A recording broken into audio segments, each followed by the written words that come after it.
Stop taking video button to add the link. नमस्कार मित्रों, नमस्कार। आपका स्वागत है लिटरेरी लेंस के इस एपिसोड में थ्रू लिटरेरी लेंस। जी बिल्कुल। तो इस देखने चैनल का पर नजरिया लिटरेरी है। जी बिल्कुल साहित्यिक दृष्टि से आप जिंदगी को, दुनिया को, जमाने को, खुद को देखने का प्रयास करें। और साहित्य जो है आपको अलग अलग लेंसेस देता है, अलग अलग दृष्टिकोण देता है। और जिंदगी को यदि हम इसी एक दृष्टिकोण से देखेंगे तो निश्चित रूप से उसमें हमको एक ही रंग नजर आएगा। किंतु साहित्यिक दृष्टिकोणों से अगर जिंदगी को देखेंगे तो जिंदगी के भीतर छुपी हुई परत दर परत खुलती जाएगी और बहुत सारे रंग भी हमारे सामने आ जाएंगे। क्योंकि जिंदगी एक जटिल प्रक्रिया का नाम है। हम उसको बहुत ही हल्के में लेते हैं, किंतु जिंदगी के अंदर बहुत सारी चीजें हैं। और ये लेखक, ये कवि, ये शायर, ये कलाकार उस जिंदगी के तहों को हमारे समक्ष खोलते चले जाते हैं। बिल्कुल, छोटी से छोटी घटना में कितनी बारीकियां छुपी होती हैं विनोद जी, कितनी नजाकत छुपी होती है और कितनी गहराइयां छिपी होती हैं। मैं तो ये कहता हूं कि जिस व्यक्ति ने साहित्य ठीक से पढ़ लिया उसको बाकी कोई भी चीज पढ़ने की जरूरत नहीं रह जाती, जहां तक जिंदगी को समझने का सवाल है। मनोविज्ञान, दर्शन, समाज शास्त्र सब समाया है साहित्य में। बिल्कुल, संस्कृति, सभ्यता और ज्ञान, विज्ञान, परिकल्पनाएं, हमारा आध्यात्म, सब कुछ साहित्य में उतर आता है। तो यही नुक्ते नजर रखते हुए आज की कहानी मेरा दुश्मन पर बात होगी। बिल्कुल, कृष्ण बलदेव वैद। बिल्कुल, शायद आपने नाम सुना हो या न सुना हो। कृष्ण बलदेव जी बहुत ही मनोवैज्ञानिक ढंग से इस कहानी को प्रस्तुत करते हैं। बिल्कुल, और ये कहानी है तो छोटी सी, लेकिन बहुत कुछ अपने आप में समेटे हुए है। सतही तौर पे विनोद जी अगर आप देखें इस कहानी को, सतही तौर पे तो कुछ नहीं है। एक मैरिड इंसान, 2 बच्चों का बाप, अच्छी खासी जिंदगी, कोठी है, 2 बच्चे, अच्छा बिस्तर, अच्छी बिस्तरीय जीवन, अच्छा बिस्तरीय जीवन। हाँ, ये लेखक ने लिखा है कहानी। जी बिल्कुल, ऊपरी तौर से देखें तो वह सफल व्यक्ति दिखाई देता है। उसके पास नौकरी है, अच्छी खासी नौकरी है, पैसा अच्छा है, अच्छी खूबसूरत बीवी है, 2 बच्चे हैं, वो दफ्तर जाता है, आता है, सब सामान्य रूप से चलता रहता है। एक दिन घूमने जाता है, किसी दोस्त को अपने साथ पुराने ले आता है। कॉलेज के ज़माने के बिल्कुल बड़ा ऊबड़ खाबड़, मतलब ये है, क्या कहते हैं उसको, जैसे ना जिसको हम ये कहते हैं कि बड़ा मवाली सा। हाँ, मवाली सा कह लीजिए। बिल्कुल, एक कॉलेजिया मवाली और अलग ढंग का दोस्त है, कम बोलता है, जिसको कहते हैं। पहले ज्यादा बोलता था, आजकल बोलता भी कम है, अपनी हंसी से बस हंसता रहता है, बीड़ी पीता रहता है, मेले मैले कुचले कपड़े पहने रहता है। और ये लाता है तो ऑफकोर्स माला को बिल्कुल बात पसंद नहीं आती बीवी को, और वो ऐसी की तैसी करती हैं, इसकी डांट टपट करती हैं कि भाई किसे ले आए, लेकिन अब तकाजा है, ले आए, मेहमान के खातिर करती है। वो सोचती है कि चला जाए, 3 दिन रह जाता है, आखिर ऊब के माला ही मैके चली जाती है। ये कहानी है संक्षिप्त। और आखिर में ये व्यक्ति जो है वो कहता है कि अब मैं क्या करूं, अब क्या करूं, या तो इस व्यक्ति को मार डालूं माला के आने से पहले, या मैं भी बोरिया बिस्तर बांध करके यहाँ से चला जाऊं। अब ये सोचिए, ये कहानी जब हमने ये कह दिया विनोद जी ने, आप भी सोचेंगे ये कोई साधारण दोस्त तो हो नहीं सकता। अगर कोई साधारण दोस्त ऐसे चला आए, घर पे 2-3 दिन रह जाए, खैर वो आज का जमाना अलग है विनोद जी की, आजकल अतिथि नहीं रहा, वो ठीक है, लेकिन अदरवाइज सभ्यता का तकाजा तो ये कहता है कि आपका दोस्त आए तो आपकी बीवी खातिर करेगी, उसकी आप भी खातिर करेंगे, 2-4 रोज रह के मिलजुल के चला जाएगा। लेकिन ये क्या हुआ कि मैंने उसे बेहोश कर दिया है, या तो उसके होश में आने से पहले उसे मार डालूं, या फिर उसके साथ मैं भी, वो दोस्त कहता भी है कि अब मौका अच्छा है, वो चली गई है, अब मेरे साथ चलो, वो अपने आप को मैनेज कर लेगी। जी, तो अब ये क्या हुआ, ये कैसा दोस्त है? अब हमें समझना ये कि ये कहानी सिर्फ साहित्यिक कहानी नहीं है, बल्कि ये पूरी मनोविज्ञान की अवधारणा पर आधारित कहानी है। It is based upon psychological theory, the theory of alter ego. ये उसी का एक प्रतिरूप है, ये दोस्त नहीं है, ये उसी का दूसरा व्यक्तित्व है, असली व्यक्तित्व जिसको उसने सप्रेस कर दिया शादी के बाद, शादी के बंधन में बंध के। क्योंकि ये कहानी से सुस्पष्ट है विनोद जी कि पूरी तरह माला के शिकंजे में, शिकंजा इसलिए कह रहा हूं मैं, वो तो इसको बड़े प्लेफुली मजाकिया ढंग से प्रस्तुत किया है लेखक ने कि बागडोर माला के हाथ में है, बड़ी अच्छी बात है, न होती तो क्या होता, वही सब चीज का फैसला करती है, सब कुछ वही करती है, एज इफ इसका अपना कोई व्यक्तित्व ही नहीं बचा। या ऐसा है कि शादी के बाद वो जो पत्नी है इस पति पर इतनी हावी है, बिल्कुल। सब निर्णय वो लेती है, वो कहाँ जाएगा, कब आएगा, घर से दूर टहलने भी जाएगा या नहीं? तो उसकी भी इजाजत उसको लेनी पड़ेगी। तो ये उसकी जो पर्सनैलिटी है पूरी सप्रेस हो जाती है, यानी वो अपने बलबूते पर कोई भी निर्णय नहीं लेता। शादी के बाद उसकी स्वतंत्रता समाप्त हो जाती है, और वो मनोवैज्ञानिक ढंग से इसको अगर देखें तो ये बहुत ही व्यक्तित्व को हार्म पहुंचाने वाली स्थिति हो सकती है या होती है। और इसी के चलते उसका जो पुराना जीवन है, पुरानी जीवन शैली है, वो एक दोस्त के रूप में उसको पर्सनिफाई किया गया है, अल्टर ईगो alter बनाया ego। गया है कि वो आज मेरे साथ चला आया मेरे घर, देखूं तो कि क्या होता है। कोशिश he tries to reclaim his lost personality, जिसमें कुछ अच्छी बातें भी हैं, कुछ बुरी बातें भी हैं, और उसको नेचुरली। महसूस होता है कि वो जो उसका जो लास्ट पर्सनैलिटी है that is not welcome by his wife. Not at all, किसी भी तरह से उसका वो ऊपरी तौर पे तो स्वागत करती है बिल्कुल, लेकिन चाहती है जितना जल्दी चला जाए ये उतना अच्छा।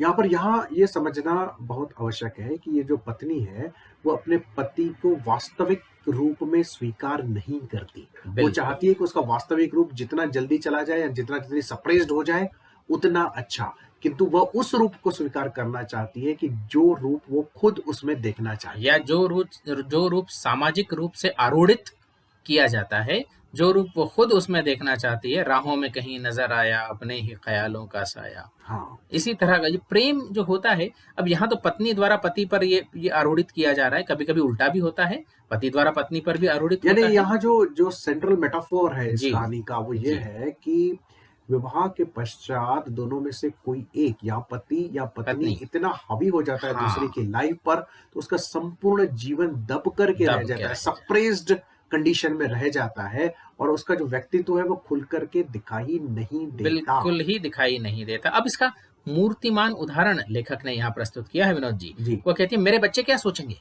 किसको ले आए हो साथ अपने, हैं? हम अब मेरे यहाँ बच्चे, मेरे बच्चे, हमारे बच्चे नहीं। हमारे बच्चे नहीं, मेरे बच्चे। और ये कहानीकार कहता भी है इसमें कि माना अपने साथ नहीं लाई थी, ये उतने ही मेरे भी बच्चे हैं, जी बिल्कुल। लेकिन जिस्मानी तौर से ही सिर्फ मेरे बच्चे हैं, या हम दोनों के बच्चे जिस्मानी रूप से ही शायद, वो ठीक है, लगा दिया है उसने, लेकिन रूहानी तौर से माला के ही बच्चे हैं। अब यहाँ क्योंकि समझना ये जी है कि ये सिर्फ कहानीकार की कल्पनाएं नहीं है। नहीं है, बहुत सारे परिवारों में बहुत सारी ऐसी स्त्रियां हैं जो सारे परिवार की, पति के जीवन की बागडोर अपने हाथ में लिए रहती पूरी हैं। तरह से लिए रहती हैं। इसमें बशीर बद्र का एक बहुत अच्छा शेर विनोद जी याद जी। हुआ, या बच्चों की बात निकली। पहचान हमने अपनी मिटाई है इस तरह, पहचान हमने अपनी मिटाई है इस तरह, बच्चों में कोई बात हमारी ना आएगी, वाह वाह, बच्चों में कोई बात हमारी ना आएगी। अब देखें स्पेशली अपर मिडिल क्लास की जो गृहिणियां हैं, बच्चा क्या पढ़ेगा, कितना पढ़ेगा, कौन सी ट्यूशन में जाएगा, कब होमवर्क करेगा, कब खेलेगा, ये सारे निर्णय वे उनकी स्वयं लेती है, लेती बिना किसी कंसल्टेशन के। यानी पति को कोई उसका रोल ही नहीं होता। मैं ये नहीं कहता कि सभी परिवारों में ऐसा होता है, जी लेकिन सभी में नहीं, कुछ परिवार, कुछ नहीं, काफी परिवारों में ऐसा ऐसा होता होता है। है। और ये जो सिंगुलर प्रोनाउन का प्रयोग है ना, मेरे बच्चे, जी, मैं जी। आऊंगी, मैं करूंगी, ये जी। बहुत बढ़ रहा है आजकल। जी ये पति को भी ना चाहिए कि वो भी ऐसा न करे। हाँ, कहीं पति बिल्कुल, भी ऐसे होते कई हैं कि पति भी बिल्कुल ऐसे करते हैं, कि पत्नी को संपूर्ण रूप से उपेक्षित गौर बना देते हैं। और परंपरागत रूप से तो यही होता आया था बरसों तक कि पति ऐसा किया करते थे। आजकल शायद उसका कंपनसेशन कह लीजिए, वो पत्नियां ऐसा करने लगी हैं, लेकिन ओवर कंपनसेशन है ये। होना ये चाहिए कि दोनों को सामंजस्य से कम सर्वनामों का प्रयोग तो उचित ढंग से करें। और कुछ जो चीजें हैं उसमें निगोशिएशन होना चाहिए, जैसे बिल्कुल। बच्चों का पालन पोषण है, उनका शिक्षा दीक्षा है, या घर का बड़ा कोई सामान खरीदना है, कहीं आना है, कहीं जाना है, जी या मेहमान अगर आ जाते हैं, चाहे आपके हैं चाहे मेरे हैं, किसी तो के यहाँ हों। पर एक जॉइंट अप्रोच अगर हम रखें तो शायद परिवार अधिक सुखी और इमोशनली, जिसको मैं बोलूंगा, हेल्दी हो सकते हैं। नहीं तो वरना होता ये है कि साहब वो घरौंदों वाली बात है कि कैद करके खुशी से हंसते हैं, जी इन घरौंदों में मुस्कुराएं क्या। वाह, ये तो साहब आपका ही शेर है। जी मेरा ही है, और इसी गजल का एक और शेर मेरा ही इसी बात पर माकूल बैठता है शायद, कि साहब जिसमें इखलास पर हुकूक मिलें, हम्म। ऐसे रिश्तों को हम निभाएं क्या। इखलास, प्रेम, प्रेम, मोहब्बत, हुकूक यानी अधिकार। अधिकार मिले, अधिकार की बात हो, ये मेरा ये तेरा ये ऐसा ही है, तो वैसे रिश्तों को क्या निभाएं, और कैद करके खुशी से हंसते हैं, इन घरौंदों में मुस्कुराएं क्या। रिश्ता कोई भी हो, चाहे पति पत्नी का हो या प्रेम का रिश्ता हो, दोस्ती का रिश्ता हो, वहाँ जब हम एक दूसरे पर अधिकार की जब बात कर लेते हैं तो मुझे लगता है कि सब कुछ समाप्त हो जाता है। रिश्ता तभी चलता है जहाँ पर संपूर्ण समर्पण हो, स्वीकृति हो, बातचीत हो, नेगोशिएशन हो, सामंजस्य हो, एक तरफा बातें न हो जहाँ। ये एक तरफा बातों की ट्रेजेडी है। ये कहानी पूरी तरह से एक तरफा बातों की ट्रेजेडी है और कितना प्लेफुली मजाकिया ढंग से इसको प्रस्तुत किया कि बागडोर माला के हाथ में अच्छी बात है, ठीक है, होनी भी चाहिए। मैं तो कुछ सोच ही नहीं पाता हूँ, और मैं तो ठीक निर्णय ले ही नहीं पाता हूँ। शीर्षक पर आपको ले आता हूँ कि दुश्मन, कौन दुश्मन किसका? कौन दुश्मन किसका? एक तरफा बातें दुश्मन है। पति पत्नी होकर भी एक दूसरे के दुश्मन है अगर एक तरफा निर्णय लिए जाते हैं, एक तरफा। यहाँ जो ऑथेंटिक सेल्फ है वो दुश्मन है परिवार की, क्योंकि वो पत्नी चली जाती है। हाँ, आईना है वापस। तो क्या ऑथेंटिक जो सेल्फ है पुरुष का, वो क्या दुश्मन है एस्टेब्लिश्ड फैमिली का, या फिर वो दबाए जाने पर दुश्मन हो जाता है? उसको अगर सहज स्वीकृति मिले, ये एक बड़ी और एक बात है विनोद जी। कम से कम मैं इसमें ये बात कहूंगा जी, मेल जो बात है, और बीइंग मेल हम मेल की बात कर सकते हैं। हमारी लेडी पाठकों से अनुरोध है कि वे अपनी बात भी कहें, क्योंकि हम नहीं चाहते कि उनकी ओर से हम कुछ दावा करें और कुछ कहें और वो फिर गलत हो, है ना। तो मेल जो ट्रू सेल्फ है, मेल सेक्सुअलिटी कह लीजिए या मेल ऑथेंटिक सेल्फ कह लीजिए, उसको समाज ने आजकल दरकिनार कर दिया है। उसको दबाने की चीज मान लिया है कि उसको पूरी तरह दबा दिया जाए तो उसके बाद उससे छुटकारा मिल सकता है, लेकिन ऐसा है नहीं। बिल्कुल, जिस चीज को आप जितना दबाएंगे वो उतना विकृत रूप से सामने बाहर आएगी। तो अगर उसको सहज स्वीकृति मिले कहीं, तो वो शायद उतनी हानिकारक नहीं होगी स्थिर परिवार के लिए या स्थिरता के लिए, जितना उसको दबाया जाना हानिकारक हो रहा है। और इस कहानी के अंत जो है वो भी बड़ा रहस्यमय है और बड़ा आयरनिकल है। वो दो रास्ते हैं। एक तो दोनों एक्सट्रीम है। जो ऑथेंटिक सेल्फ है उसे समाप्त कर दिया जाए, उसका कत्ल कर दिया जाए, या उसको लेकर के यहाँ से कहीं चल दिया जाए, इम्प्लीमेंट कर लिया जाए। और फिर कहता है कि अगर माला होती तो तीसरा भी रास्ता शायद खोज लेती, लेकिन वो है यहाँ एक इंगित बात है कि जो स्त्रियों का व्यक्तित्व है या उनका जो मनोविज्ञान है वो कहीं भी नया रास्ता निकालने में सक्षम है। शायद पुरुष के पास ये क्षमता नहीं है। हाँ, और वो लेकिन चाहती नहीं, वो भी एक्सट्रीम बिहेवियर करके चली गई। जबकि कहीं ना कहीं वो चैनलाइज कर लेती है ऑथेंटिक सेल्फ को अपने हस्बैंड के, किसी न किसी तरह उसको एक स्थान मिल जाता ऑथेंटिक सेल्फ को परिवार में, एक रूम, एक कोना दे देती। हाँ, तो ऐसा भी हो सकता था, यानी उसके ऑथेंटिक सेल्फ को थोड़ी सी स्वीकृति मिल जाती। जैसे मैं एक मिलता जुलता एक उदाहरण दूं मनोवैज्ञानिक रूप से विनोद जी।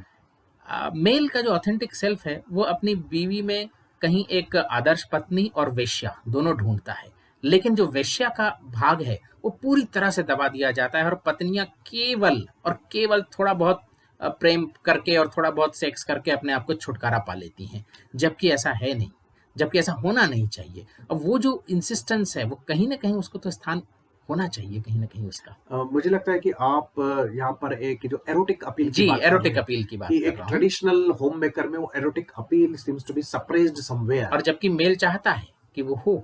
हाँ, यानी मैं ये कहूँगा कि वो जो प्रेमिका वाला भाव, यदि उसको मैं सॉफ्टर टोन में कहूँ, तो वो प्रेमिका, नखरेली प्रेमिका वाला भाव, वो चाहता है कि उसके पत्नी के भीतर भी कहीं ना कहीं जीवित रहे।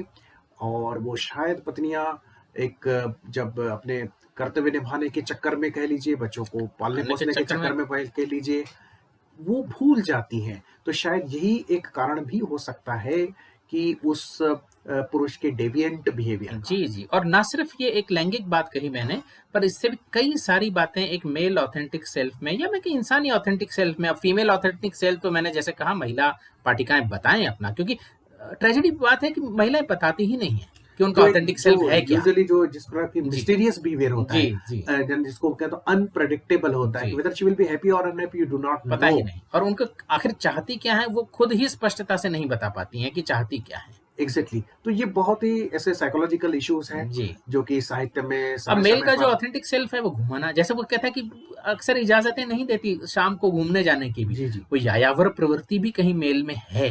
वो वेंडरिंग चाहिए। Because historically, culturally speaking, man has been wanderer. वो आता जाता रहा है, वो बंद के नहीं रहा। तो इसलिए वो कहीं ना कहीं वो इंस्टिंक्ट जो है, वेंडरिंग इंस्टिंक्ट, इवोल्यूशनरी जो इंस्टिंक्ट्स हैं वो मेल की कम से कम हम कह सकते हैं, मनोवैज्ञानिक होने के नाते कह तो फीमेल्स की भी सकते हैं, लेकिन शायद ये तो उचित ये वेंडरिंग जगह इंस्टिंक्ट नहीं जो है है। मोर प्रोनाउंस्ड प्रोनाउंस्ड है इन मेल मेल्स, में, या और वुमन की जो इंस्टिंक्ट है वो स्टेबिलिटी है, स्टेबिलिटी स्टेबिलिटी है, चाहती है वो। रिसोर्स अक्यूमुलेशन है जी, उनकी तो instincts. She looks after home, या she does not want to wander into the forest, into the mountains, on the seas, तो वो नहीं है। तो अब क्योंकि हम एक स्ट्रक्चरलाइज्ड सोसाइटी में रहते हैं, जहाँ पर वो ना तो वंडरिंग है, ना उस प्रकार नहीं की वो इनसिक्योरिटीज है, किंतु instincts are not yet died out. जी, तो उसको कहीं न कहीं हमारी सभ्यता में कोई न कोई स्थान तो मिलना चाहिए। आप ओवरनाइट एक्सपेक्ट नहीं कर सकते कि male should get rid of his instinct, ना तो फीमेल, कोई नहीं छोड़ सकता है अपनी जो हजारों लाखों साल जैसे अभी भी पुरानी इंस्टिंक्ट्स हैं। सेंटिमेंटलिटी जो है, उसका सबमिसिव नेचर है, जी, या उसका इमोशनल वनरेबिलिटी है, ये जो फेमिनाइन कैरेक्टरिस्टिक्स हैं आज भी देखे जा सकते हैं। बिल्कुल। आप ऐसा नहीं कह सकते कि जो पढ़ी लिखी इकोनॉमिकली एम्पावर्ड वुमन है उसके पास ये सब कुछ नहीं है, अब भी है। कई महिलाएं आज भी रोजगार पाना, कमाना या बिल्कुल मिलिट्री मार्शल आर्ट सीखने में अपने आप को असमर्थ और भावनात्मक रूप से ये महसूस करती हैं, ड्रेन्ड आउट महसूस तो करती हैं। उसमें कोई गलत भी नहीं है कि गलत हर नहीं एक है। फीमेल ऑथेंटिक सेल्फ है, वैसा मेल ऑथेंटिक सेल्फ है। जी, दोनों को स्थान होना एक्सेप्ट चाहिए। करना चाहिए, ना कि एक दूसरे को इरेज करना चाहिए। बिल्कुल, दोनों को अपने जो ऑथेंटिक सेल्फ है या जो रेसिडुअल सेल्फ है, कुछ भी कह लीजिए आप इवोल्यूशनरी तौर से, पर उसको कहीं न कहीं स्वीकृति मिलनी चाहिए, कम से कम कल्पनाओं में, फैंटेसीज़ में, कभी-कभी एक्चुअल में, कहीं न आर्ट कहीं में, आर्ट फिक्शन में। में, फिक्शन में, कहीं न कहीं वो टोटली दबाया जाएगा, तो विकृत रूप से सामने आएगा और फिर वो परिणाम दुश्मन वाले ही होंगे। तो बिल्कुल कहानी आपको सतही तौर पर बहुत साधारण सी लगेगी, किंतु ये कहानी मनोवैज्ञानिक मूल्य लिए हुए है। Psychologically it is very rich जी, जी। आर्टिस्टिक पीस है।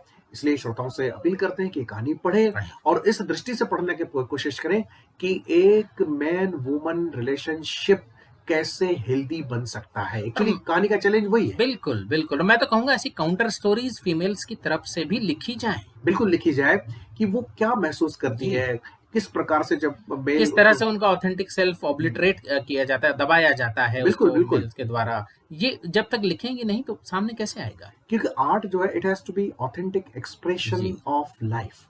वो और कलात्मक ढंग तो होना ही चाहिए, वो तो बात बिल्कुल। अलग है, वो तो फिर लेकिन ऑथेंटिक एक्सप्रेशन होगा जी। तो किसी न किसी प्रकार का कोई ना कोई कला का पुट उसमें स्वयं ही आ जाएगा। हम कई लेखिकाओं की कहानियाँ भी पढ़ते आए हैं, चर्चा भी करते आए हैं, पर अब तक इस तरह की कोई कहानी किसी महिला द्वारा लिखी हुई, लेखिका द्वारा लिखी हुई हमारी कम से कम नज़र में नहीं आई मुझे ये है अब लगता है तक। कि लेखिकाओं को और कवित्रियों को अपनी जमीन तलाशनी होगी, अपनी साहित्यिक जमीन तलाशनी होगी। बिल्कुल। कोई जरूरत नहीं है कि उन्हें पुरुष साहित्यकारों की हाँ। जमीन पर ही लिखें। तो ये एक चुनौती के रूप में हम लोग महिला लेखिकाओं के लिए इस चैनल के बिल्कुल। माध्यम से छोड़ना चाहते हैं और कि कुछ आप बढ़िया और अलग कहानियां हैं भी, मन्नू भंडारी जी की हैं, उषा जी, प्रियमदा जी की, बिल्कुल लेकिन है। इस तरह की कोई कहानी अगर है तो पाठकों से अनुरोध है कि तो हमें बहुत वो कम है, तो सुझाव दें आप उस हमें। तरीके से लिखें और अपने आप को ऑथेंटिकली बिल्कुल, प्रेजेंट करें, तो मुझे लगता है कि साहित्य और समृद्ध हो सकेगा। बिल्कुल। तो राजेश जी, आपने बहुत ही सुंदर कहानी लाई जिसका मनोवैज्ञानिक पक्ष इतना मजबूत है। तो बहुत जल्द किसी और कहानी के साथ, किसी और कविता के साथ, किसी और नॉवेल के साथ पुनः आपकी सेवा में उपस्थित होंगे। तब तक डॉक्टर विनोद आसुदानी को और राजेश आसुदानी रकीब को इजाजत दीजिए। नमस्कार।